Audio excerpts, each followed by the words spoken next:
আসসালামু আলাইকুম। দেখেন আমাদের ফ্লোরের কাজ চলতেছে। ফ্লোরের রড বাঁধা হচ্ছে 10 ইঞ্চি পর পর। দেখেন ফ্লোরে কাজ করতে গেলে আসলে এভাবেই কাজ করতে হয়।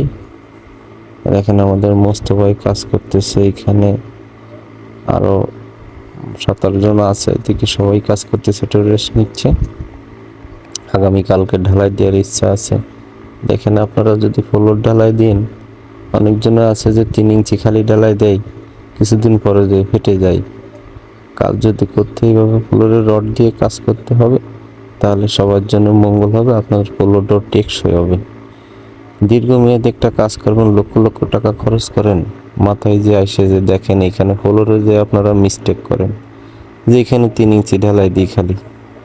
আসলে ঢালাই দেওয়ার নিয়ম হলো রড দিয়ে 4 ইঞ্চি ঢালাই হবে, এটা দিলে খুব সুন্দর হবে। আশা করি বুঝতে পেরেছেন আপনারা।